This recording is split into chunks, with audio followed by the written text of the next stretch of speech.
నగదు రహిత లావాదేవీలపై కేంద్రం ఏర్పాటు చేసిన కమిటీ సభ్యులతో ముఖ్యమంత్రి చంద్రబాబు వీడియో కాన్ఫరెన్స్ నిర్వహిస్తున్నారు. మరింత సమాచారం మా ప్రతినిధి కృష్ణను అడిగి తెలుసుకుందాం. కృష్ణ, కమిటీ సభ్యులతో చంద్రబాబు ఏ అంశాలపై చర్చించారు? కిషోర్ బాబు, ఇంకా సమావేశం అనేది కొనసాగుతుంది. ముఖ్యమంత్రి నివాసంలో 5:30 గంటలకు ప్రారంభమైన సమావేశం దాదాపు 1:30-2 గంటల నుంచి కొనసాగుతూనే ఉంది. ఈ సమావేశం తొలి సమావేశం కావడంతో కేంద్రానికి ఏదైతే నివేదిక ఇవ్వాల్సి ఉందో దీనికి సంబంధించిన అంశాలు ప్రధానంగా చర్చిస్తున్నట్టు తెలుస్తుంది.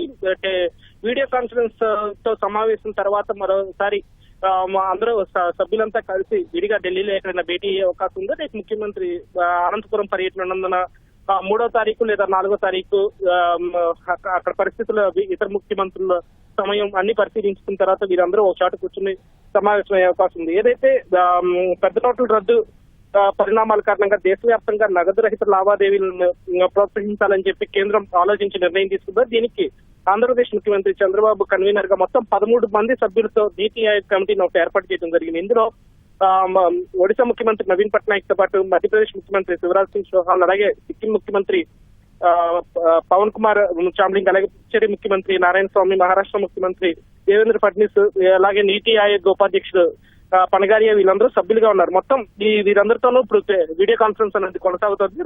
దాదాపు 2 గంటల నుంచి ఇది కొనసాగుతూనే ఉంది. ఇందులో ప్రధానంగా డిజిటల్ చెల్లింపులపై ప్రపంచవ్యాప్తంగా ఉన్న పద్ధతులు ఏంటి అన్నది వీరు విశ్లేషిస్తున్నట్లుగా తెలుస్తుంది. ఇది భారతదేశంలో అమలుకు ఏ విధంగా సాధ్యాలు ఏ విధంగా ఉంటాయి, వాటిని మన వాళ్ళు ఎలా స్వీకరిస్తారు అన్న కోణంలో కూడా చర్చ జరుగుతుంది. వీటన్నిటికీ సంబంధించి మరో 2-3 భేటీల అనంతరం నివేదిక తయారు చేసి కేంద్రానికి ఉన్నారు. కిషోర్ బాబు, ధన్యవాదాలు కృష్ణ.